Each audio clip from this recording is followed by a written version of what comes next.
দর্শক স্বাগত জানাচ্ছি মাল্টিমিডিয়া নিউজ পোর্টাল news.24.com এর ফেসবুক লাইভে। সাথে আছি আমি আল তানভীর নামাজ। আজকে আমাদের সাথে অতিথি হিসাবে যিনি আছেন তিনি একাধারে লেখক, কবি, গল্পকার, প্রাবন্ধিক এবং সর্বোপরি যে বিষয়টি সেটি হচ্ছে দৈনিক অর্থ কাগজের সম্পাদক এবং বিশ্লেষক প্রণব মজুমদার। যে বিষয়টি আমি বলতে চাই সেটি হচ্ছে যে দীর্ঘ 18 বছর ধরে তিনি কিন্তু আসলে সম্পাদনা করছেন দৈনিক পাক্ষিক অর্থ কাগজ। দাদা কেমন আছেন? খুবই ভালো আছি, আপনারা কেমন আছেন? জি আলহামদুলিল্লাহ, আমরা ভালো আছি। প্রথমেই যেটা জানতে চাই দাদা আপনার কাছে সেটা হচ্ছে এই যে দীর্ঘ 18 বছর ধরে আপনি একটা পাক্ষিকের সম্পাদক হিসাবে কাজ করছেন, সম্পাদনা করছেন, এই যে অভিজ্ঞতাটা কিভাবে সম্ভব করছেন এত বড় একটা দায়িত্ব? আমি লেখালেখি করি আমার ছোটোবেলা থেকে। লেখালেখি করার সাথে সাথে আমার পড়াশোনা হচ্ছে ব্যবসা কেন্দ্রিক।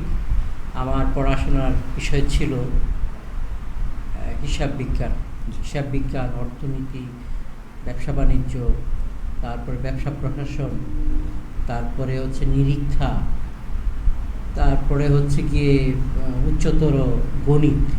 এই সমস্ত বিষয় নিয়ে কাজ যখন আমি করেছি, শিক্ষা গ্রহণ করেছি, ঢাকা বিশ্ববিদ্যালয় থেকে উচ্চতর শিক্ষা লাভ করেছি, তখন আমি ভাবলাম যে আমাকে যদি সাংবাদিকতায় কাজ করতে হয় তাহলে আমাকে অর্থনীতি বিষয়ের উপরে কাজ করা উচিত।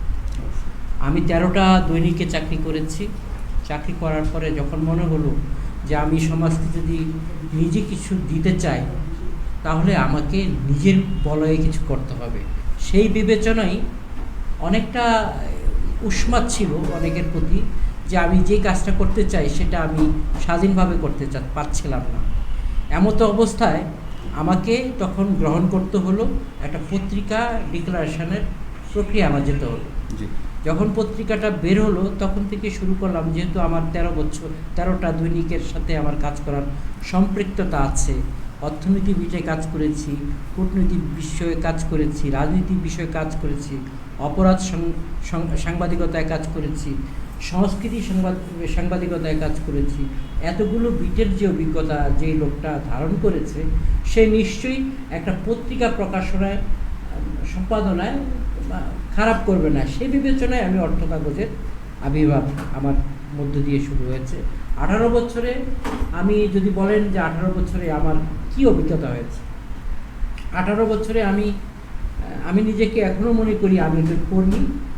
আমি সম্পাদক হিসাবে আমি নিজেকে জাহির করতে চাই না বা আমি প্রকাশ করতে চাই না। আমি মনে করি আমি এই সেক্টরের, বিশেষ করে অর্থনীতি সেক্টরের একজন কর্মী, সামান্য একজন কর্মী। এবং এই আমার দীর্ঘ 40 বছরের সাংবাদিকতায় আমার অনেক মানুষের সাথে আমার পরিচয় ঘটেছে, আমার সোর্স বিল্ড আপ হয়েছে, মানুষের সাথে আমি এখনও মিশি। প্রতিদিন আমি 2-3টা করে নতুন মানুষের সাথে আমি যুক্ত হই।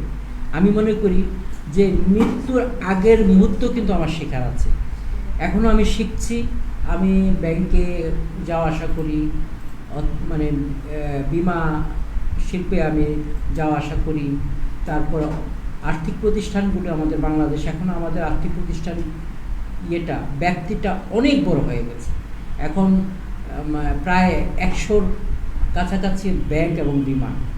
এই যে এতগুলো বিমা, আমরা 18 কোটি দেশের মানুষ, এগুলোর সাথে যারা সম্পৃক্ত আছে প্রত্যেকেই আমার একটা পারিবারিক সদস্য আমি মনে করি। আজকেও আমি কয়েকজন মানে বিমা এবং ব্যাংকের লোকের সাথে কথা বলেছি। সকালবেলা একজন ব্যাংকার আমার কাছ থেকে সাজেশন নিয়েছে। আমি বিভিন্ন ব্যাংকে আবার ক্লাস করাই।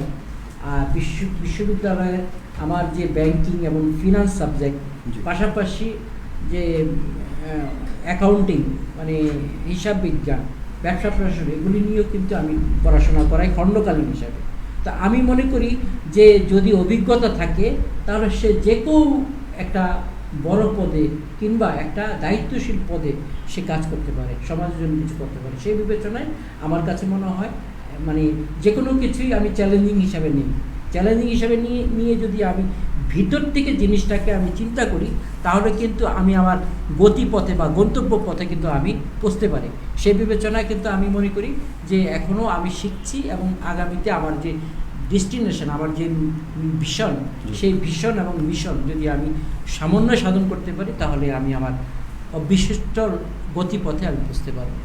ধন্যবাদ। যেহেতু এই যে আপনি বললেন যে আপনি এখনো শিখছেন, এই 18 বছর সম্পাদনা করার পরেও আপনি বলছেন শিখছেন, কিন্তু এখনকার সময় যে জিনিসটা দেখা যাচ্ছে যে মানুষের কিছু টাকা পয়সা হলেই দেখা যাচ্ছে কোনো একটা পত্রিকা খুলে বসতেছে বা সে সম্পাদক হিসাবে কাজ করতেছে।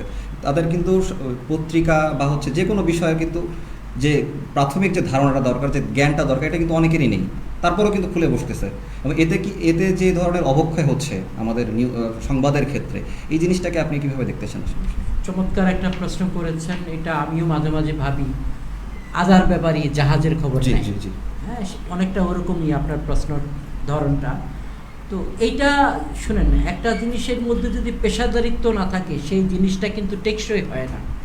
আপনি আজকে সাংবাদিকতা করছেন, আমি মনে করি আপনার সংবাদপত্র শিল্পের মালিক হওয়া উচিত।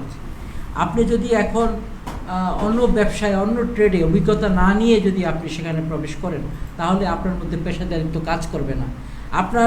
আমরা 90 দশকের পর থেকে অনেক সংবাদপত্র মালিককে দেখেছি যারা মানে প্রফেশনালিজম না, তার অন্য একটা ব্যবসাকে সে স্থায়ী করানোর জন্য প্যারালালি আরেকটা ব্যবসা, পত্রিকার ব্যবসাকে ঢাল হিসাবে নিচ্ছে। এটাকে একটা ব্যবসা হিসাবে, যেটা হচ্ছে সমাজের একটা আমাদের পঞ্চম স্তম্ভ বলি যে সাংবাদিকতাকে, সেটাকে বাদ রাখা হচ্ছে। সেটাকে আসলে ধীরে ধীরে কিন্তু আপনি দেখেন যে 1990 সাল থেকে এই অবধি বাংলাদেশে সংবাদপত্রের কারা মালিক হয়েছে। তারা মনে করে যে আমি যদি একটা সংবাদপত্রের মালিক হই, তাহলে আমি নির্বিঘ্নে আমার অন্য ব্যবসা পরিচালিত করতে পারবো। সেই বিবেচনায় কিন্তু অনেকে আসছে, কিন্তু বেশি দিন কিন্তু টেকসই হয়নি।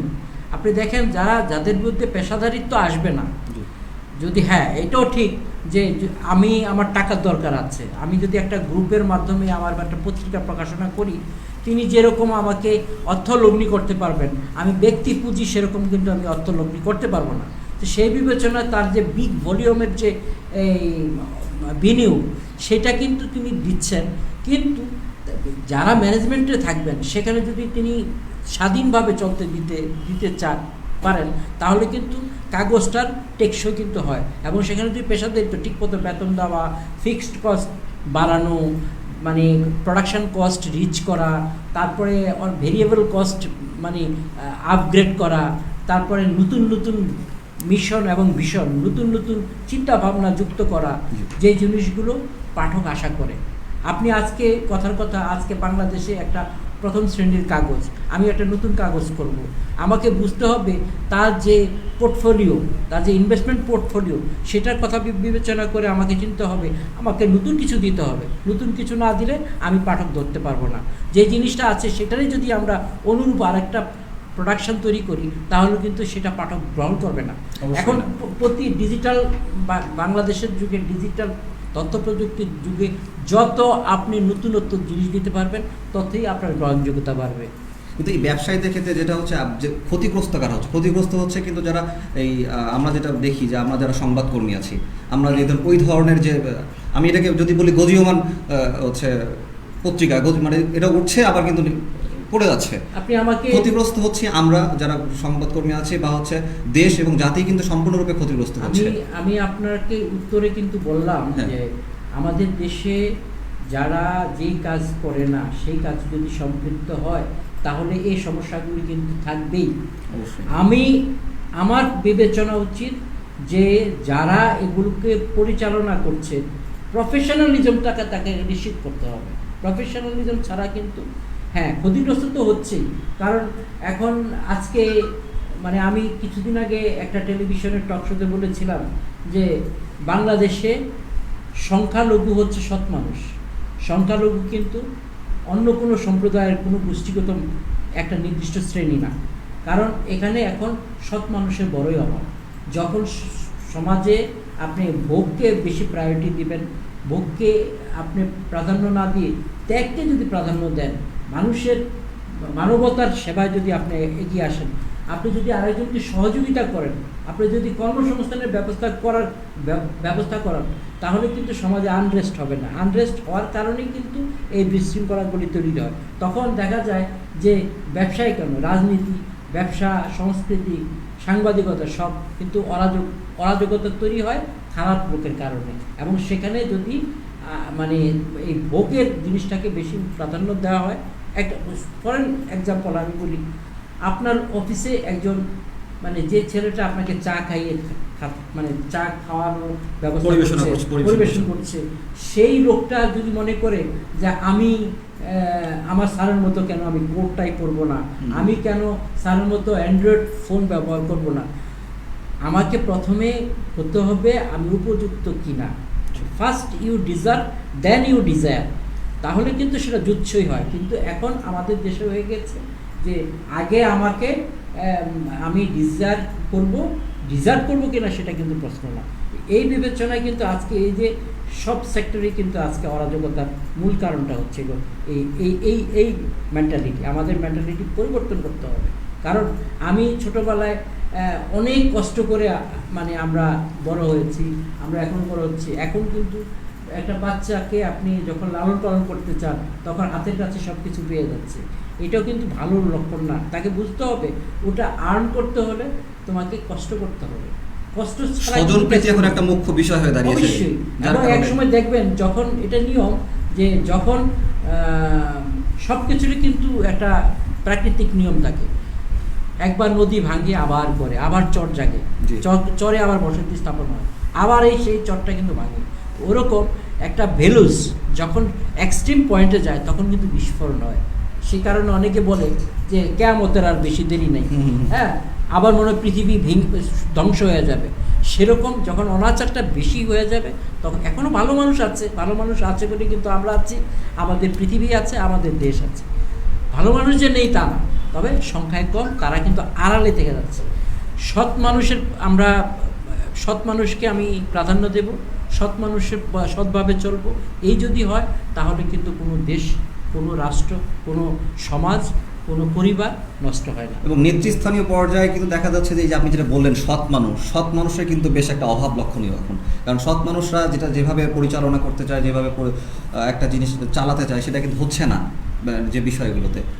এই যে সৎ মানুষকে নিয়ে আসার, সৎ মানুষকে যে সামনের সারিতে বা নেতৃস্থানীয় যে জায়গাগুলোতে আছে, জায়গাগুলোতে নিয়ে আসার ক্ষেত্রে কি ধরনের ভূমিকা রাখা উচিত আমাদের মনে করেন? আপনি আপনার স্থান থেকে দুইটা ভালো মানুষকে আপনি কর্মসংস্থানের ব্যবস্থা করে দেবেন। যেমন আমি ঢাকা শহরে আসার পর আমি 1980 সালে পড়াশোনার বদলতে ঢাকা শহরে আসি। আমি এই পর্যন্ত 812 জনকে আমি কর্মসংস্থানের ব্যবস্থা করে দিয়েছি। আমি মনে করি যে আমি যদি একটা ভালো কাজ করতে যাই, আজকেও আমি একটা লোকের মানে হতাশাগ্রস্ত একটা লোক, তার একটা ব্যাংকের আমি একটা বদলি করিয়ে দিয়েছি। সে মাকে দেখা করতে যেতে পারছে না, তার মাকে সে প্রতিপালন করতে যাচ্ছে না। আমি যখন বললাম যে ভাই উনি মায়ের পূজা করে, মাকে ভালোবাসে, মাকে আমরা যদি ভালো না বাসি তাহলে দেশকে ভালোবাসি না। এই লোকটা তার এলাকায় সে মাকেও দেখভাল করতে যাচ্ছে, সেই ব্রাঞ্চে যদি আপনি তাকে একটা পোস্টিং দেন, তেমন কি ক্ষতি?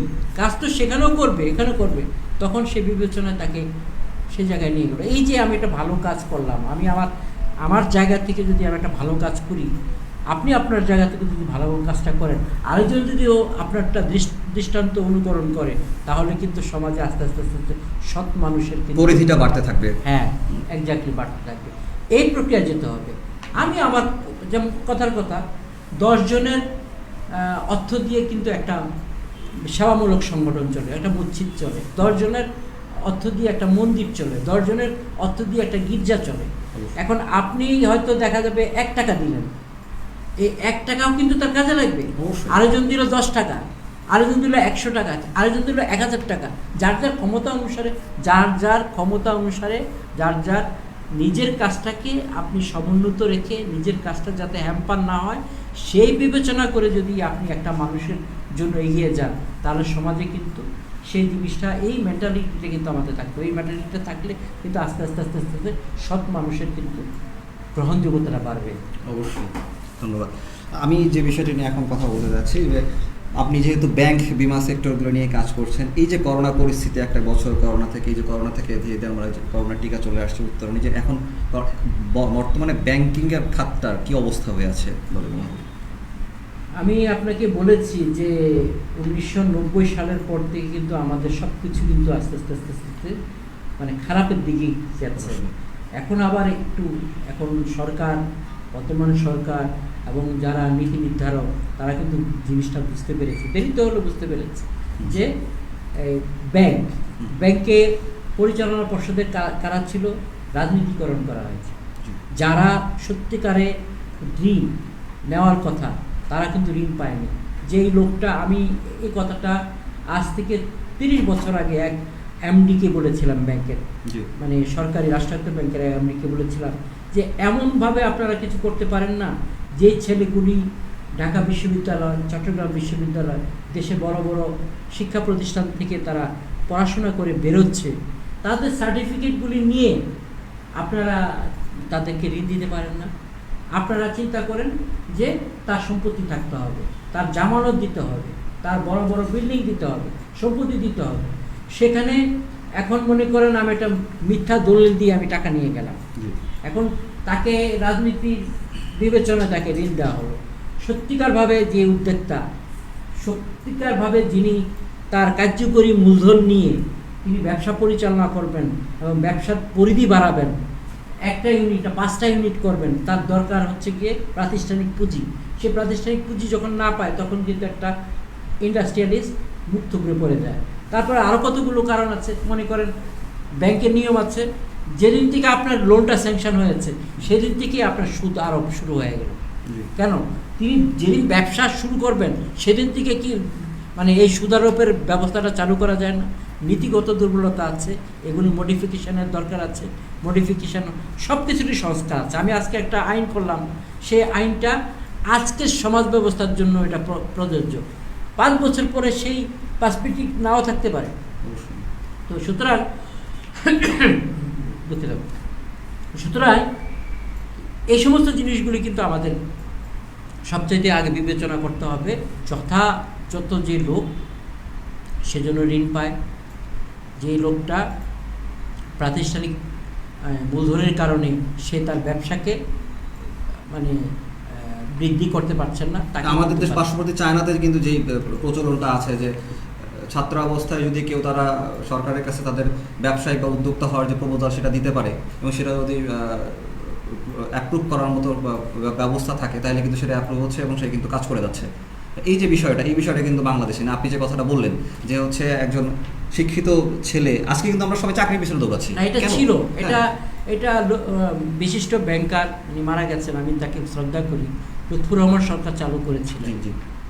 আপনি হয়তো জানেন যে বাংলার ঢাকা শহরে মাস্টার ডিগ্রি পাশ করা, বিএ পাশ করা, অনার্স পাশ করা মেয়েরা না, বিশেষ করে ছেলেরা সোনালী ব্যাংকের একটা প্রজেক্ট ছিল, বিকল্প প্রজেক্ট, সেটা এখন নেই। তো সেই জিনিসগুলো কিন্তু আবার নতুন করে বিবেচনা করা উচিত। এবং বাংলাদেশ ব্যাংকও কিন্তু মাঝখানে একটা চালু করেছিলেন, একটা ট্রেনিংয়ের ব্যবস্থা করেছিলেন যে তারা তরুণ উদ্যোক্তা হতে চায় তাদেরকে ট্রেনিংয়ের ব্যবস্থা করা হয় এবং ট্রেনিং শেষে তাদেরকে হচ্ছে অর্থ বরাদ্দ দেওয়া হবে। কিন্তু সেই প্রজেক্টটা মনে হয় ইদানিং বন্ধ হয়ে গেছে, আমি যতদূর জানি যে প্রজেক্টগুলো কিন্তু আসলে বন্ধ হয়ে যাচ্ছে। এই যে ভালো ভালো বিষয় কিন্তু আসতেছে, উদ্যোগ নেওয়া হচ্ছে, আমাদের গভর্নমেন্ট, আমাদের সরকার কিন্তু উদ্যোগটা নিচ্ছে, কিন্তু সেই উদ্যোগগুলো কিন্তু থাকছে না, স্থায়িত্ব না।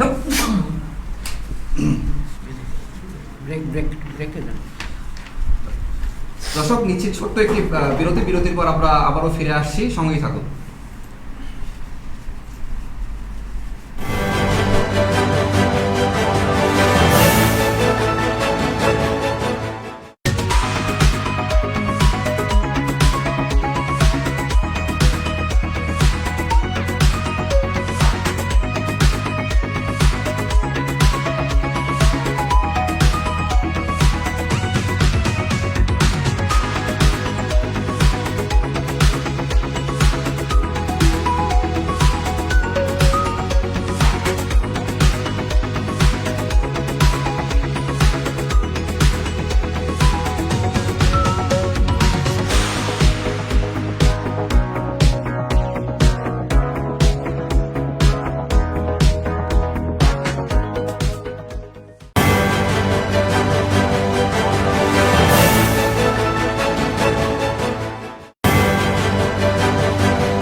বিরতির পর আবারও স্বাগত জানাচ্ছি মাল্টিমিডিয়া নিউজ পোর্টাল news24.com এর ফেসবুক লাইভে। আমাদের সাথে অতিথি হিসাবে আছেন সম্পাদক ও প্রকাশক পাক্ষিক অর্থ কাগজের প্রণব মজুমদার।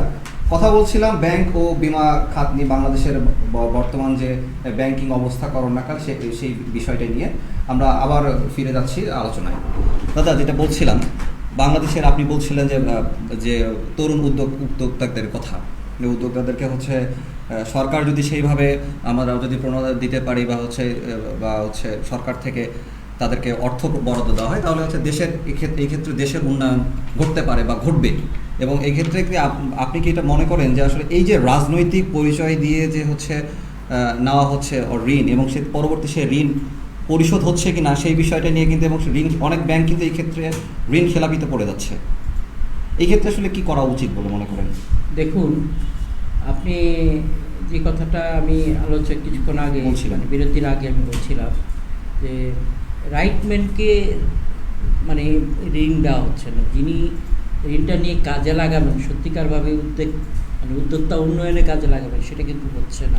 যখন আপনি রাজনৈতিক বিবেচনাটাকে বেশি অগ্রাধিকার দেবেন, হ্যাঁ, আপনি দেখেন যে আজকে যে ছেলেটাকে আপনি মাস্টার ডিগ্রি পাশ করিয়ে আপনি বের করছেন, একটা মা বাবার তার পিছনে কিন্তু অনেকটা ব্যয় হয়, কিন্তু তিনি যখন এই ছেলেটা বেকারত্বের অভিশাপে থাকে, ঠিক আছে, ও যদি কিছু করতে চায়, তার মেধাটাকে কাজে লাগাতে চায়, আপনি তার সার্টিফিকেট একটা নির্দিষ্ট সময়ের জন্য জমা রাখেন, জমা রেখে আপনি ঋণ দেন যে তুমি আমাদের টাকা পরিশোধ যখন করতে পারবা তখন তুমি সার্টিফিকেটগুলি নিবা, সেই সার্টিফিকেট অন্য জায়গায় ব্যবহার করতে পারবে না।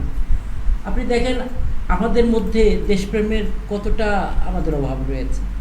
একটা বিদেশিকে আমরা 5 লাখ টাকা বেতনের চাকরি দিতে রাজি আছি, কিন্তু একটা ছেলেকে, যে ছেলেটা একটা মাত্র মেধাবী একটা ছেলে, একটা 1 লাখ টাকা বেতনের চাকরি দিতে পারেনি। আজকে ঢাকা শহরে 1 লাখ টাকার নিচে কোনো মানে একটা কর্মকর্তা, কোনো একটা লোক চলাফেরা করতে পারে। যেই রকমের মূল্যস্ফীতি হয়েছে এবং চাকচিক্যের ঢাকা নগর, এখান থেকে আপনি মহাখালী যাবেন, আপনাকে চিন্তা করতে হবে মিনিমাম 100 টাকা, অথচ আপনার এখানে 3 কিলোমিটারের দূরত্ব। এই যে বিষয়গুলো, আজকে যেই আমি 5 লক্ষ টাকা নেয়, আমাদের দেশের মানুষের কিন্তু চাহিদা খুব কম, যার কারণে আমাদের সস্তা শ্রম দিয়ে আজকে পৃথিবী উন্নত। খেয়াল করেন, একটা গার্মেন্টসের একটা কর্মী মাসে 15 থেকে 20,000 টাকা ইনকাম করে। এটা তারা যখন অভিজ্ঞ হয়ে যাবে তারপরে 20,000 টাকা, ধরলাম আমি 15-20,000 টাকাই তাকে দেওয়া হলো। এই 15,000-20,000 টাকা দিয়ে যেই শ্রমিকটাকে রাখছে, সেটা বিদেশিকে রাখুক, সে মিনিমাম তাকে 1.5 থেকে 2 লাখ টাকা দিতে হবে। তো তাহলে আমার কত টাকা সেভ হচ্ছে? সুতরাং আমি এই শ্রমটাকে আমি বাজি রেখে আমি বিদেশে আমি পাঠাচ্ছি, রেমিটেন্স যারা যোদ্ধা সারা দিন খেটে তারা দেশের জন্য, দেশের অর্থনীতিকে চাঙ্গা করে, এই সমস্ত রেমিটেন্স যোদ্ধারা, তাদের ঘর গিয়ে দেখেন কোনো আলো নাই, শিক্ষার আলো নাই, তারা কত রকমের সমস্যা আছে। এই সমস্ত জিনিসগুলো কিন্তু সরকার এখন ভাবে না যে তা না। গত 1 তারিখে আমি একটা জাতীয় বিমা দিবসের অনুষ্ঠানে আমি গিয়েছিলাম, প্রধানমন্ত্রী অনুষ্ঠানের উদ্বোধন করেছেন, ভার্চুয়ালি উদ্বোধন করেছেন। প্রধানমন্ত্রী অনেক কথা বলেছে, যেগুলি হচ্ছে গিয়ে আমরা আমাদের বাস্তবিক অভিজ্ঞতা, যে আপনারা টাকা নিয়ে আপনারা বিমা করছেন, কিন্তু বিমার টাকাটা আপনারা ঠিকমতো দিচ্ছেন কিনা সেটা যেরকম নিশ্চিত করা উচিত। পাশাপাশি তিনি যে দাবি করছেন তার দাবিটা সঠিক কিনা সেটাও বিবেচনা করা উচিত। আপনার কারখানাতে আগুন লাগেনি, আপনি সার্ভেয়ারকে দিয়ে কারখানার সার্টিফিকেট নিয়ে আপনি ক্লেম করছেন 5 কোটি টাকা, অথচ আপনি নিজে, প্রধানমন্ত্রী বলেছেন যে আপনি নিজে আগুন লাগিয়ে দিয়ে আপনি ক্লেম চাচ্ছেন। এটা তো ঠিক না। যারা অবস্থা সম্পন্ন লোক বাংলাদেশে, তাদের মধ্যে কিন্তু গলদ আছে, সাধারণ মানুষ কিন্তু অসততা করে না। আমাদের দেশে আমি বলতে চাচ্ছিলাম যে বিমা প্রাপ্তি নিয়ে মানুষের যে অনিশ্চয়তা, যে বিষয়গুলো আছে, সাধারণ মানুষ যারা আছে, এই যে আপনি যেটা বললেন যে উচ্চ পর্যায়ে যারা আছে, অর্থবিত্তশালী, তারা বিমা করছে, এবং তারা হচ্ছে প্রধানমন্ত্রীর কথা বলেছে যে নিজেরা আগুন লাগিয়ে দিয়ে বলতেছে যে ক্ষতিগ্রস্ত হয়েছে এবং তারা বিমার টাকা দাবি করছে, কিন্তু বেশি টাকা চাচ্ছে। এই ক্ষেত্রে যেটা দেখা যাচ্ছে, আমাদের সাধারণ মানুষ অল্প টাকার মালিক, ক্ষুদ্র ব্যবসায়ী, তারা কিন্তু এই বিমা বিষয়টা থেকে অনেকটা দূরে থাকছে। তাদেরকে সামনের দিকে অগ্রসর করার কি করা যেতে পারে? না, মানে সরকারিভাবে কিন্তু এবার বিমা মেলার বিমা দিবসের ছিল, স্লোগান ছিল মুজিব বর্ষের অঙ্গীকার, বিমা হোক সবার। চমৎকার একটা স্লোগান নিয়ে কিন্তু এবার মানে প্ল্যানিংগুলি করেছে সরকার। তার মধ্যে কিন্তু যে বাচ্চাটা এখন স্কুলে ঢুকবে, তারপর বঙ্গবন্ধু সুরক্ষা বিমা করেছে। তারপর যে যেমন আগে কিন্তু স্কুল ব্যাংকিং ছিল না, সেটা কিন্তু ইন্ট্রোডিউস করা হয়েছে। তারপরে আপনার নামে মাত্র মূল্য 100 টাকা প্রিমিয়াম দিয়ে আপনি বিমা করছেন, আপনি বিমার শেষে আপনি যদি মেয়াদে আপনি টাকা দিতে পারেন, তাহলে কিন্তু আপনার প্রতি বছরে মানে আপনার মেয়াদ শেষে আপনি 2 লাখ টাকা পাবেন। যতদিন 18 বছর পর্যন্ত সে এই সুবিধাটা পাবে। হ্যাঁ, এটা তো একটা ভালো উদ্যোগ সরকারিভাবে, জীবন বীমা কর্পোরেশনের মাধ্যমে হচ্ছে। তারপর যারা এখন বিদেশ যাচ্ছে, তারা জীবন বীমা কর্পোরেশনের মাধ্যমে তাদের কিন্তু বিমাটা নিশ্চিত করা হয়েছে। সরকারের কিন্তু অনেকগুলি ইনিশিয়েটিভ নিয়েছে, যেগুলো কিন্তু আগামীতে আমাদেরকে কিন্তু সুরক্ষা দেবে। আজকে আপনি একটা বিমা করলেন, আপনি এই বিমার টাকা পাচ্ছেন না, এটা কারণটা কেন পাচ্ছেন না? এই জিনিসগুলো কিন্তু নিয়ন্ত্রক সংস্থা যারা আছে তাদের দেখভাল করা উচিত। আজকে সে বিমাটা করলো, বিমাটার রেকর্ড তার মানে তার অফিসে আছে কি না। আমি 200 টাকা দিয়ে একটা বিমা করলাম, প্রতি মাসে আমি 200 টাকা করে দিলাম।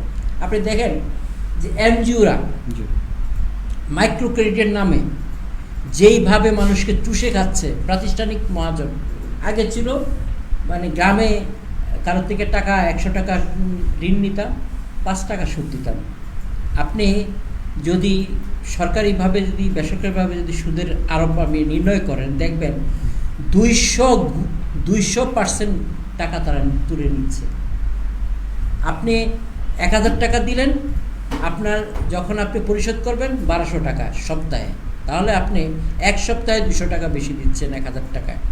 অনেকেই কিন্তু জমি জমা নিঃস্ব হয়ে যাচ্ছে, কিন্তু এভাবে ভূমিহীন হয়ে যাচ্ছে। সেখানে যদি তারা এই টাকাটা 100 টাকা মানে 1000 টাকায় সপ্তাহান্তে 200 টাকা সুদ দিতে পারে, আমি মনে করি মাসে 200 টাকা একটা যে কোনো লোকে মাসে 200 টাকা প্রিমিয়াম দিতে পারবে। কিন্তু যারা প্রিমিয়ামটা কালেকশন করছে, তাদেরকে তাদের ওই বিমা কর্মকর্তা, বিমা কর্মী যে তাদেরকে দেখভাল করার জন্য যে নিয়ন্ত্রণ সংস্থা আছে সরকারিভাবে, তাদেরকে মনিটর করতে হবে এই লোকগুলো সঠিক। যেমন আজকে মনে করেন কথার কথা কীভাবে মানে অনিয়মগুলি হয়। আপনি আজকে মাঠ পর্যায়ে যারা কর্মী, তারা একটা প্রতিষ্ঠানে কাজ করে, সে হয়তো তাকে বুঝিয়ে বলছে যে ভাই তুমি বিমাটা করো, আমি যেখানেই যাই তোমার টাকা পরিশোধ করব। এখন আমি কোম্পানির কাছে বিনিয়োগ করেছি, আমি এখন কোম্পানির কাছ থেকে সরে আমি কোম্পানিতে চলে গেলাম, আমার ভালো লাগলো না, আমি চলে গেলাম। এখন কোম্পানি তো কোম্পানির দায় নেবে না, অবশ্যই দেবে না, কিন্তু ওই যে সরলমতি গ্রামের লোকজনকে সে বোঝাচ্ছে, এতে করে কি হচ্ছে, তার আস্থা কমে যাচ্ছে। এই সমস্ত জিনিসগুলো কিন্তু এই যে যারা যে সার্ভিলেন্স করে, কমপ্লায়েন্স শক্ত না তো, যার কারণে বিমার ক্ষেত্রে কেন আপনি মানে এই যে মনে করেন আপনি একটা ডিপিএস করবেন, 500 টাকা প্রতি মাসে জমা দেবেন। আপনাকে বলা হলো যে আপনি 10 বছর যদি চালিয়ে যান 2 লাখ টাকা পাবেন। হ্যাঁ, আমি যখন আমার ম্যাচ শেষ করে আমি আনতে গেলাম টাকা, তখন দেখলাম আমার 1,20,000 টাকা হলো। 80,000 টাকা কোথায় গেল? তখন সে বলল যে সরকারের সুদ আছে, ভ্যাট আছে, এক্সাইজ ডিউটি আছে, লেভি আছে, মেনটেন্স কস্ট আছে, সব কিছু মিলিয়ে আপনার 80,000 টাকা নাই। তাহলে আপনি আমাকে চুক্তি করলেন কেন 2 লাখ টাকা? এই যে জিনিসগুলি, এদেরকে ভালো করার জন্য বাংলাদেশ ব্যাংক আছে। বাংলাদেশ ব্যাংক কিন্তু তাদেরকে কিন্তু দেখে না, কেন্দ্রীয় ব্যাংক কিন্তু দেখে না। দেখে যেমন আপনি একটা ব্যাংকে চাকরি করেন, আপনার ব্যাংকের বেতন হচ্ছে সরকার আমি নির্ধারণ করে দিলাম, বাংলা সরকারের পক্ষে তো প্রতিষ্ঠানগুলি নির্ধারণ করে দিলাম 2 লাখ টাকা বেতন, কিন্তু সে 15 লাখ টাকা ড্র করে, বাকি যে 13 লাখ টাকা সেটা ভাউচার দিয়ে আলাদা ভাউচার দিয়ে সেটা মানে অ্যাকাউন্টস এবং মডিটে পাস করায় নিয়ে যাচ্ছে টাকা। এগুলি এগুলি কি নিয়ন্ত্রণ সংস্থা দেখে না? নিয়ন্ত্রণ সংস্থা করা দরকার। নিয়ন্ত্রণ সংস্থা যখন আপনি আপনার মানে ম্যানেজমেন্ট কস্ট বেড়ে যাবে, তখন আপনি ওভারঅল এই যে এই বিল্ডিংটাতে একটা খরচ আছে, যখন এই বিল্ডিংটাতে অতিরিক্ত খরচ ওভারহেড কস্ট যদি বেড়ে যায় এবং ফিক্সড কস্ট যদি বেড়ে যায়, তাহলে আপনি যে মানে যোগ্য পারিশ্রমিক কিন্তু আপনি বঞ্চিত হবেন। তো সুতরাং একটা মানুষকে সব কিছু যখন আমি ব্যবসা করব, তখন আমি সমস্ত খরচকে নিয়ে কিন্তু আমি প্রোডাকশন কস্টটা নির্ধারণ করব। এখন আমার প্রোডাকশন কস্ট কেন বাড়ে? আমি অযথা খরচ, যেমন কিছুদিন আগে আইসিবির একটা প্রজেক্ট ছিল, এটা হচ্ছে কি বাংলাদেশ ব্যাংকেরই প্রজেক্ট, মানে ইকুইটি এন্টারপ্রেনারশিপ ফান্ডের একটা প্রজেক্ট। সেখানে সে 3 কোটি টাকা লোন নেবে ওই প্রজেক্টের আওতায়, সুদের হার একেবারেই নমিনাল। তো উনি প্রজেক্ট প্রোফাইল যখন সাবমিট করেছে, কি প্রজেক্ট করবে, কি করবে, 1 বছরে কী করবে, 2 বছরে কী করবে, সেটা যখন দেখালো, তখন দেখা গেল তার এস্টাবলিশমেন্ট কস্টই বেশি। তখন আমি বললাম যে তার যদি গাড়ি, অফিস, সমস্ত কিছু যদি বেড়ে যায়, এস্টাবলিশমেন্ট সংস্থাপন খরচ যদি বেড়ে যায়, তাহলে সে কার্যকরী এই মূলধন নিয়ে কী করবে? তখন তো সে মানে টাকা দিতে পারবে না। কারণ আমি মূল কাজে না, আমি মেশিনারি আনবো, আমি প্রোডাকশনে যাওয়ার আগে যদি আমি খরচ করে বসি 3 কোটি টাকা, 2 কোটি টাকায় খরচ করে, তাহলে আমি 1 কোটি টাকা দিয়ে কী করবো? কি প্রোডাকশনটাই করবো? হ্যাঁ, তখন হয়ে যায় কি সে ঋণ খেলাপিতে পড়ে যাচ্ছে, টাইমলি দিতে পারে, সঠিক ব্যবস্থাপনার অভাব বলা যায়। হ্যাঁ, সঠিক ব্যবস্থাপনার অভাব আছে। তারপরে এই যে আমি আগে বললাম, ঋণ নির্ধারণে আমি উপরের থেকে চাপ প্রয়োগ করলাম, রাজনৈতিক চাপ প্রয়োগ করলাম, বা আমি প্রভাব খাটালাম। তো তাহলে কি, যেই লোকটা সত্যিকারের বিনিয়োগ করতে চায়, কাজ করতে চায়, সে কিন্তু বঞ্চিত হলো। কারণ আপনার একটা বাজেট আছে, আপনি এই বছর কত কোটি টাকা লোন দেবেন। এখন আমি দেখা গেল যে 80% টাকা আমি দিয়ে দিলাম এই সমস্ত লোকেদেরকে, আর 20% টাকা দিয়ে দিলাম ওই যারা সত্যিকার হবে। তো তাহলে কি হলো জিনিসটা? তো এই 80% লোক তো দিবে না, সে তো আসছেই মানে অবৈধভাবে, সে আসছেই কিন্তু প্রভাবে। সুতরাং সে তো উপযুক্ত লোক না ঋণ পাবার, রাস্তাটা হবে কিন্তু ওই ধরনের। ঋণ পাবার উপযুক্ত কিন্তু ওই 20%। 20%কে আপনি 80% করেন না কেন? সরকারের উচিত এই বিষয়গুলোতে, সরকারের যারা নিয়োজিত ব্যক্তি তারাও কিন্তু মনে করে যে আমি যদি একটা সুবিধা পাই। আজকে দেখুন, যে আমি কিছুদিন আগে একটা রেগুলেটরি অথরিটির একজন বড় কর্তার নিমন্ত্রণ খেতে গেলাম, তার ছেলের গেট টুগেদার। সেখানে তিনি 4,500 লোককে নিমন্ত্রণ করে খাইয়েছে। আমার বক্তব্যটা হলো, সে বেতন পায় সর্বসাকুল্যে 1,20,000 টাকা। এই টাকাটা কোথা থেকে আসলো? এবং তার আমন্ত্রিত অতিথি ম্যাক্সিমামই হচ্ছে কি ব্যবসায়ী, যাদেরকে আমরা সমাজের উচ্চপদস্থ লোক বলি। না, ব্যবসায়ী যারা ব্যবসায়ী। আপনি যদি আপনার সাথে যদি আমি রেগুলেটরি অথরিটির লোক হয়ে যদি আমি আপনার সাথে মানে পারিবারিক অনুষ্ঠানে এবং সামাজিক অনুষ্ঠানে মিলিত হই, আমি কি আপনার উপরে মানে প্রশাসন করতে পারবো? অবশ্যই না। সুতরাং এখন হয়ে গেছে ব্যাপারটা এরকম। আগে যেমন মনে করেন আমার সিআইবি রিপোর্ট, আমাকে আমি কনজিউমার্স ক্রেডিট একটা নিলাম, আমার টাকা আমি নিলাম। আমি কিছুদিন আগে আমি একটা ব্যাংক থেকে আমার ডিপিএস এর এগেইনস্টে 1 লাখ টাকা আমি লোন নিলাম। তো সেখানে লোন নেওয়ার পরে আমাকে বললো যে সিআইবি কস্ট 250 টাকা আপনি দিতে হবে। আমি বললাম যে আমার সিআইবি কস্ট আমার দিতে হবে কেন? বাংলাদেশ ব্যাংক কিন্তু সিআইবির জন্য আলাদা কস্ট নিচ্ছে, আবার সেটার উপর ভ্যাট আছে। এখন বক্তব্যটা হচ্ছে আমার টাকা আমি নিব, তারপর সরকার না, উনি একটা সিআইবি কস্ট নিব। আবার ব্যাংকের যে সার্ভিস চার্জ 2,500 টাকা ব্যাংক নেবে, আবার সেটার উপরে আবার ভ্যাট আছে। এই যে হ্যাসেলগুলোর জন্য আমি তো ব্যাংকে টাকা রাখতে চাইব না। আবার এদিকে আমি যদি ঘরের ভিতর টাকা রাখি, চোরের ভয় আছে, ডাকাতির ভয় আছে। আমি পড়ছি একটা প্যারেশানের মধ্যে যে আপনি আপনার টাকা রাখতে পারবেন না ঘরের ভিতরে, ঘরে মানে মূল্যবান সম্পদ রাখতে পারবেন না, চোরের ভয় আছে, সন্ত্রাসের ভয় আছে। তো আমি কোন দিকে যাব? ব্যাংকে যাব, সেখানেও আমি মহাজন পাবো, সেখানে আমাকে মানে গলা কাটা সুদ আরোপ করবে। এত দরকার আছে, এত ব্যাংকের তো দরকার ছিল না। এই প্রশ্নটা আপনাকে বলতে চাচ্ছিলাম, এই যে ব্যক্তিবর্গ সরকারি ব্যাংক বা স্বায়ত্তশাসিত ব্যাংক বাদে বাংলাদেশে এখন পর্যন্ত প্রায় 41টির মতো মেবি ব্যাংক আছে, ব্যক্তিগত ব্যাংক। এত ব্যাংক বাংলাদেশের মতো একটা ছোট্ট রাষ্ট্রে এত কি ব্যাংকের প্রয়োজন আছে? শুধু ব্যাংক কেন, আপনি বিমার ক্ষেত্রেও একই, তারপরে মানে ব্যাংকের ছাতার মতো ব্যাংক চাইলেই করা যাচ্ছে, চাইলেই হচ্ছে। এগুলো এখন এগুলোর এরকম অবস্থা হচ্ছে, এগুলো অ্যামালগেট হয়ে যাবে, মার্চ হয়ে যাবে আর একটা ব্যাংকের সাথে। কারণ আপনি দেখেন সাম্প্রতিককালে বাংলাদেশ থেকে কিন্তু প্রচুর টাকা কিন্তু বাইরে চলে যাচ্ছে এবং যাচ্ছে, এখন চলে যাচ্ছে। এবং বাংলাদেশ ব্যাংকের অর্গানোগ্রাম এত বড় হওয়ার শেষও এই সমস্ত লোকগুলো কিভাবে চলে যাচ্ছে, টাকা কিভাবে চলে যাচ্ছে, রিজার্ভ আসছে।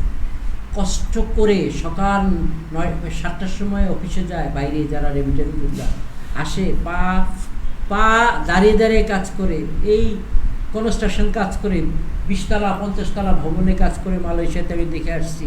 আহা, আমাদের রেমিটেন্স যোদ্ধারা যে কী পরিশ্রম করে, সেই টাকাটা আসে আর এখান থেকে টাকাগুলো রিজার্ভ বাড়ে, কিন্তু এই রিজার্ভের টাকা চলে যায় বাইরে। এটা কি দুঃখজনক না? এতগুলো কমপ্লায়েন্স করলো, কেন্দ্রীয় গোয়েন্দা ইউনিট, তারপরে সার্ভিলেন্স ইউনিট, ডস, কত রকমের নামে মানে কেন্দ্রীয় ব্যাংকের বিভাগ। রেমিটেন্স যোদ্ধারা আমাদের দেশে রেমিটেন্স পাঠাচ্ছে এবং এই টাকা দিয়ে বেগম পাড়ার মতো, কানাডার বেগম পাড়ার মতো আরো হয়তো বেগম পাড়া হবে, মানে যেভাবে চলছে যেটা মনে যাচ্ছে। এই যে দেখেন এখন বাংলাদেশে দুদক লিস্ট চেয়েছে যে কার কতগুলি সুইস ব্যাংকে আমাদের টাকা আছে, এরকম একটা লিস্ট চেয়েছে। তো এখন এই প্রশ্নটা কেন আসবে? আজকে আমার দেশকে যদি আমি ভালোবাসি, আপনি দেখেন আমার প্রতিবেশী দেশ বলেন, আশেপাশে যাদের দেশ আছে, তারা কতটা দেশপ্রেমিক, যা করবে নিজের দেশে করবে। আমরা এখন সেকেন্ড হোম বানাই, থার্ড হোম বানাই, ফোর্থ হোম বানাই। আমি টাকা রোজগার করছি, আমি আন্ডার ইনভয়েস, ওভার ইনভয়েসের মাধ্যমে টাকা পাচার করে দিচ্ছি। আপনি দেখেন বেঙ্গলিতে কত রকমের দুর্নীতি, অনিয়ম। আপনি দেখেন যে আপনি যে ইদের কথাই বলি, ব্যবসায়ীদের কথা বলি, আপনি এলসির মাধ্যমে আপনি মাল পাঠালেন, মাল পাঠিয়ে আপনি বললেন যে আপনার মালটা নেবে, তাকে বললেন যে আপনি 5 টাকার মাল আপনি 20 টাকায় লিখবেন, $5 যে প্রোডাক্টটার দাম সেটা আপনি $20 দেবেন, আর $15, হ্যাঁ, ওই আপনি ওখানে থেকে যাবে। এটা হলো মানে ওভার ইনভয়েসের মাধ্যমে টাকাটা পাচার হয়ে গেল। এখন এই বাংলাদেশ ব্যাংক বাংলাদেশের এই ব্যবসায়ীর পক্ষে টাকাটা কিন্তু পেমেন্ট করবে, ডলারে পেমেন্ট করবে। তাহলে আমাদের এখান থেকে দেশের থেকে টাকা চলে গেল।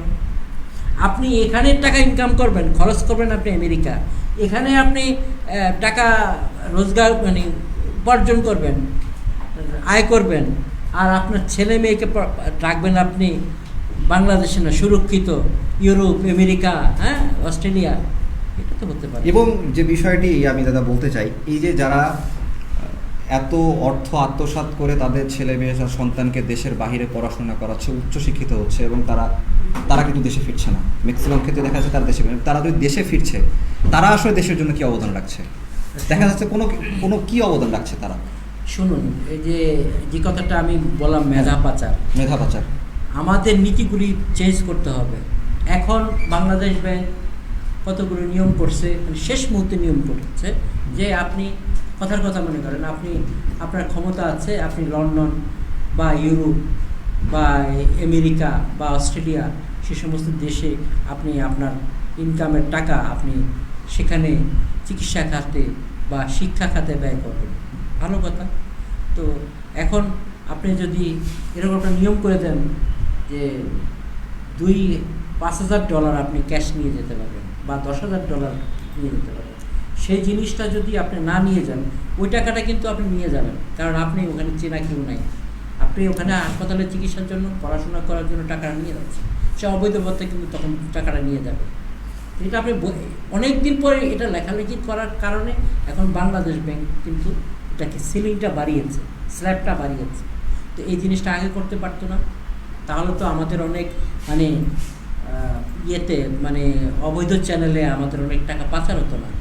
তো এগুলো নীতির দরকার আছে। আর যে কথাটা আপনি বললেন যে ওখান থেকে এখানে আসে, এসে কিছু করতে চায়, যারা যারা এখানে এসে করতে চায়, এখানে আপনার পলিটিক্যালি আপনি প্রতিবেশী দেশের কথাই বলুন, যে দলই ক্ষমতা আসুক তারা কিন্তু নীতির প্রশ্নে কিন্তু সবাই এক, সবাই এক। কথার কথা, আজকে আপনাদের এই এলাকায় আমি আসছি যে কোনো একটা কারণে, আগের আগের যে প্রধান নির্বাহী কর্মকর্তা তিনি যে সমস্ত কাজগুলি করে গেছেন, বর্তমানে যিনি আসছেন ক্ষমতায় তিনি আগের লোকের সমস্ত কিছুকে বাতিল করলেন, নতুন করে ঢেলে সাজাচ্ছেন। হ্যাঁ, বাতিল করলেন। আমার বক্তব্যটা হচ্ছে আমাদের অর্থনীতিতে, আমাদের রাজনীতিতেও এই জিনিসগুলি আছে। আগে যিনি যা যদি ভালো কাজও করে থাকে সেটা খারাপ, এটা তো ঠিক না। আমি এই প্রতিষ্ঠানের একটা উন্নয়নের জন্য কাজ করেছি, বিবেচনা করুন যে এটা উন্নয়নমূলক কিনা, এটা জনকল্যাণ কিনা, সেই জিনিসটা বিবেচনা করা উচিত না। এসে আমি অফ করে দিলাম, তাহলে এই যে সিস্টেম লস হলো, আবার সেই উন্নয়ন শুরু থেকে, এটি বাজার থেকে কিছু টাকা ওয়েস্টেজ হলো। আপনি একটা পরিকল্পনা নিলেন 5 বছরের জন্য, কাজটা শুরু করলেন 3 বছর, 3 বছর কাজ করার পরে মেধা গেল, পয়সা গেল, সম্পদ গেল, অনেক কিছু আছে। আবার আর যে ক্ষমতা আসলো, নতুন ম্যানেজমেন্ট আসলো, সেটা চেঞ্জ করে দিল, বাতিল করে দিল, তাহলে ওই টাকাটা ওয়েস্টেজ হলো না? পুরোটাই ওয়েস্ট হয়েছে। এবং এটা দেখা, তাহলে এটা বলাই যেতে পারে যে আসলে আমি যখন ক্ষমতায় বলবো আমি আমার মতো করে চালাবো। না না না, আমার বক্তব্য সেটা না। যেখানে অর্থের সম্পৃক্ততা আছে, যেখানে বিনিয়োগের বিষয়টা আছে, এখন মনে করেন বাংলাদেশে পাতাল রেল হবে, তারপরে হবে, তারপরে আপনার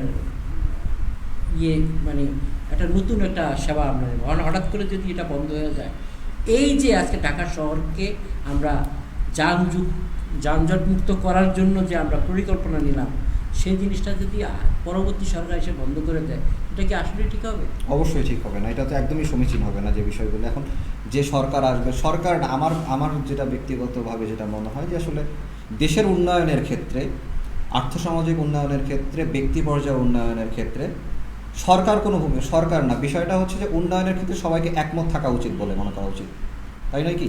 অবশ্যই, মানে যদি সেটা জনকল্যাণমুখী হয়, অবশ্যই সেটাকে বাতিল করা উচিত না, সেটাকে গ্রহণ করে আগাতে হবে।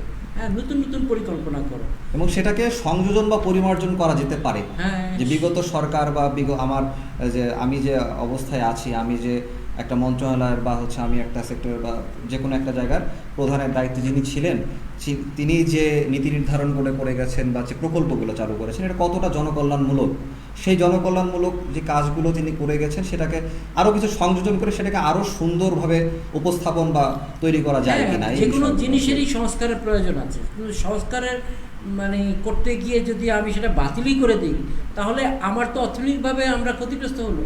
কার টাকা দিয়ে দেশ চলে? আমার আপনার টাকা দিয়ে। অবশ্যই যারা সাধারণ মানুষ, আপনি পরোক্ষ কর প্রত্যক্ষ করের ব্যাপার আছে, আপনি অজ্ঞাতভাবে কিন্তু আপনি সরকারকে ট্যাক্স দিচ্ছেন।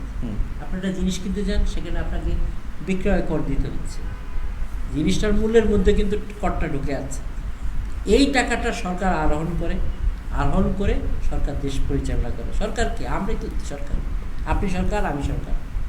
তো সুতরাং দেশের সম্পদটা দেশের মানে সার্বিক কল্যাণের জন্য হওয়া উচিত, সকলের জন্য হওয়া উচিত। সেই হচ্ছে কি মানে যোগ্য সরকার, সেই হচ্ছে কি রাষ্ট্রনায়ক, মানে সঠিক রাষ্ট্রনায়ক, যিনি সকলের কথা ভাবেন। আজকে যেই লোকটা মানে গান গেয়ে আমাকে মনকে শান্ত করছে, সে কিন্তু কন্ট্রিবিউশন আছে। কীরকম? আমার মনটা প্রফুল্ল থাকলে আমি কিন্তু ভালো কাজ করতে পারবো। সুতরাং তার যে কন্ট্রিবিউশন নাই জিডিপিতে, তা না, কিন্তু তার কিন্তু জিডিপিতে কন্ট্রিবিউশন আছে। সুতরাং প্রত্যেকটা মানুষ কিন্তু কম হোক বেশি হোক তার কিন্তু মানে অবদান আছে রাষ্ট্রীয় উন্নয়নের ক্ষেত্রে। আপনি দেখেন কোনো জিনিসই দিয়ে না, পৃথিবীতে বিধাতা আমাদের এত জিনিস সৃষ্টি করছেন, আপনি সব কিছু আছে, কিন্তু পিঁপড়া কিন্তু আমাদের মানে মানে কীটনাশক রোধ করে। কাক, সে কিন্তু ময়লা জিনিস নিয়ে যাচ্ছে, আপনাকে মুক্ত করছে।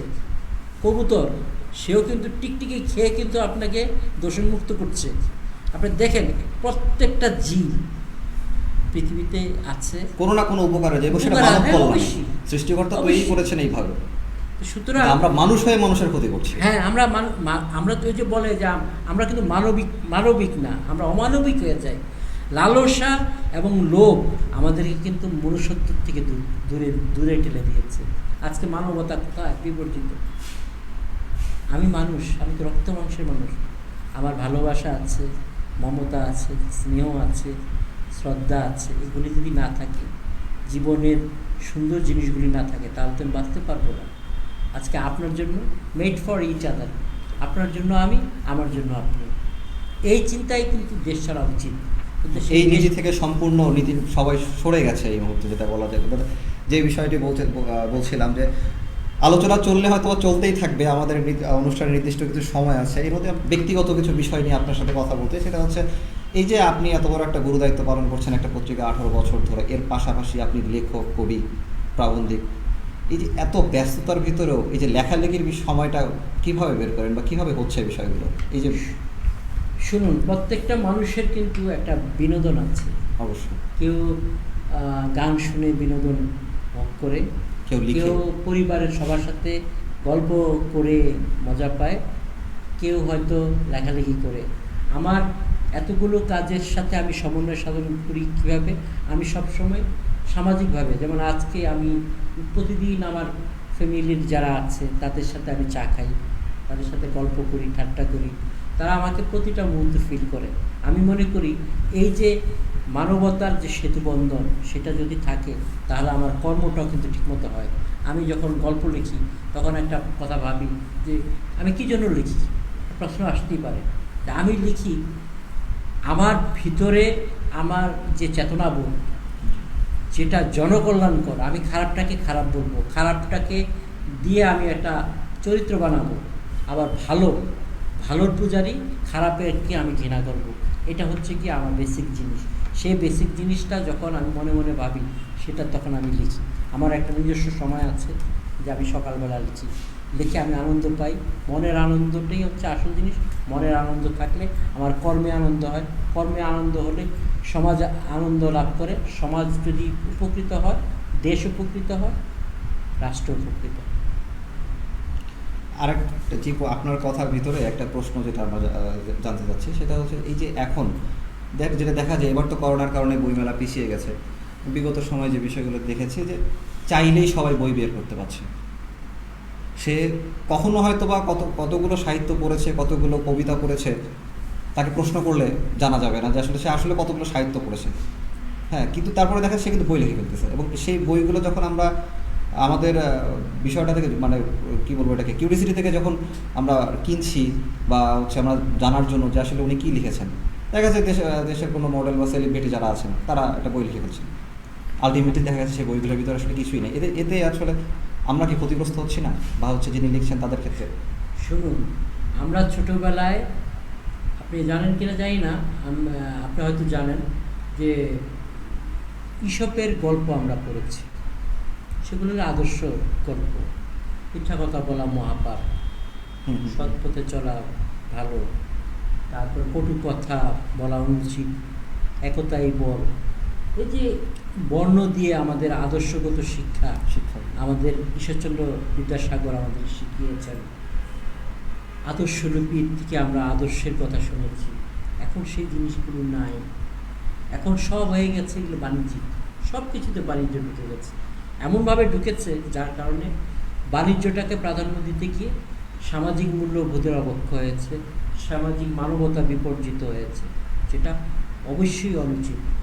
তো এখন এই যে জিনিসগুলো ভ্যালুজ যে ডিটারেট করেছে, এটার জন্য আমাদেরকে আবার নতুন করে ভাবতে হবে, নতুন করে বুঝতে হবে কীভাবে আমরা আবার নতুন করে। তবে আমি যে জিনিসটা মনে করি, আমি আজকে দুপুরে একটা টেলিভিশনের টকশোতে এই জিনিসটাই বলেছি, মানে অর্থনীতিতে বইয়ের বাজার শীর্ষক যে আলোচনায় ছিল, সেখানে আমি একটা কথা, আরেকজন আলোচক ছিলেন, আমার বক্তব্য ছিল যেটা পেশাদারিত্ব থাকে, যেটা মূল্যবোধ থাকে, সেই জিনিসটা টিকবে। যেটা আপনার, আমি একটা কবিতা লিখলাম ফেসবুকে, আমি লেখক হয়ে গেছি, ওই প্রকাশক বাণিজ্যের স্বার্থটাকে বেশি প্রাধান্য দিচ্ছে। যদি সমাজের ক্ষতি হচ্ছে, একসময় তিনি হারিয়ে যাবেন। ওই বই টাকা দিয়ে হচ্ছে। আমি আজকে আমার মানদণ্ড যদি হয়, লেখালেখি যদি আমার মানদণ্ড হয়, আমার একটা লেখা জাতীয় পত্রিকায় ছাপা হলো, তারপর যদি সেটা একটা ফোরাম দিয়ে যদি আমার লেখাটা সম্পাদিত হয়ে যদি বইটা বের হয়, সেটার গ্রহণযোগ্যতাটা যতটা থাকবে। আর শুধু ওই প্রকাশক টাকার মোহে পড়ে একজন লেখককে লেখক তৈরি করলেন, তার স্থায়িত্ব কিন্তু বেশি দিন থাকবে না। আস্তে আস্তে কিন্তু তিনি কিন্তু হারিয়ে যাবেন। আজকে বাংলাদেশে একজন শ্রেষ্ঠ উপন্যাসিক সকালবেলা ফোন দিয়েছিল আমাদের প্রধানমন্ত্রীর উপদেষ্টা মারা গেছেন, সেই মেসেজটা দিয়ে। তো উনি একসাথে কাজ করেছেন, বললো যে দেখেন, এত দুশ্চিন্তা করে লাভ নেই। যারা এই মানে অবৈধভাবে লেখক তৈরি হয়, যারা অবৈধভাবে একটা শীর্ষস্থানে যেতে চায়, সেটা রাজনীতিক হোক, সামাজিক হোক, সমাজের নিয়ন্ত্রক হোক, তারা কিন্তু বেশি দিন সার্ভাইভ করতে পারে না। একটা সময় কিন্তু তারা হারিয়ে যাবে। আমি বিশ্বাস করি, আপনার যদি কোয়ালিটি থাকে, আপনার যদি মান থাকে, মেধা থাকে, সেটা এক সময় এটা টিকে যাবে। আর যারা ওইভাবে আসেন যে অপ্রাসাদিতভাবে, তারা কিন্তু হারিয়ে যাবে। আপনি দেখেন, আপনার মেধা থাকলে আপনি যে কোনো জায়গায় কিন্তু আপনার কর্মসংস্থান রেডি থাকবে, মেধার বিকল্প নাই। আমাদের অনুষ্ঠানে একদমই শেষ পর্যায়ে চলে আসে যাবে। শেষ পর্যায়ে আপনার কাছে একদম ছোট্ট করে জানতে চাওয়া, আপনার ভবিষ্যৎ পরিকল্পনা বা স্বপ্ন লেখালেখি নিয়ে, বা হচ্ছে আপনার এই যে আমি সবসময় আধুনিক থাকার চেষ্টা করি। আমার বয়স যতই হোক না কেন, আমি মনে করি আমাকে আপডেট থাকতে হবে। অবশ্যই তথ্য প্রযুক্তির যুগ, ডিজিটাল বাংলাদেশের দিকে আমরা যাচ্ছি, এবং ডিজিটালটা যাতে করে হয়, আমার কাজের ডিজিটাল, মানে এখন তো মনে করেন সব কিছু অনলাইন হয়ে যাচ্ছে। এখন মোবাইল ফোনেই হচ্ছে কি সব কিছু করা যায়। সেক্রেটারির কাজ করে মোবাইল ফোন, আমার বইয়ের কাজ করে সব কিছু ই বুক হয়ে যাচ্ছে। এই ধ্যান ধারণাই আমার ভবিষ্যৎ আগাবে, এবং আমি আমার উপন্যাস লিখব। আমার ভবিষ্যতের ইচ্ছা যে বড় পরিসরে কিছু করা। আমি আমার যেই লাইনে নিয়ে এতদিন আমি সাধনা করছি, সেটাকে নিয়ে আমার ভবিষ্যৎ। আমি এর বাইরে যাব না। এটাই আমার আপনাদের কাছে আমি দোয়া চাই, আশীর্বাদ চাই, আমি যেন আমার শেষ ইচ্ছাগুলো পূরণ করে যেতে পারি। ধন্যবাদ। আপনার সেই প্রত্যেকটি আশা স্বপ্ন পূরণ হোক, সেই শেষ করছি আমরা আজকের এই অনুষ্ঠান। আপনাকে আমাদের নিউজ নাও পরিবারের পক্ষ থেকে অসংখ্য ফুলের শুভেচ্ছা জানাচ্ছি, এবং শেষ করছি আমাদের আজকের অনুষ্ঠান। আশা করি ভালো থাকবেন আপনি। আপনাদেরকেও ধন্যবাদ। আপনারা ভালো থাকুন, স্বাস্থ্যবিধি মেনে চলুন, এবং সবাই মানে সৎভাবে বাঁচার জন্য, সৎভাবে সুন্দরভাবে বাঁচার জন্য যা যা করা দরকার, সেগুলোর দিকে আমরা সবাই একত্র হই। এটাই আমার শেষ কথা। জি, ধন্যবাদ। দর্শক, শেষ করবো আমাদের আজকের নিউজ নাও ফেসবুক লাইভ। এতক্ষণ আমাদের সাথে ছিলেন প্রণব মজুমদার। আর পরবর্তী সময়ে আমাদের পরবর্তী অনুষ্ঠান দেখার জন্য আমন্ত্রণ রইল। এই পর্যায়ে আমি শেষ করছি। ধন্যবাদ।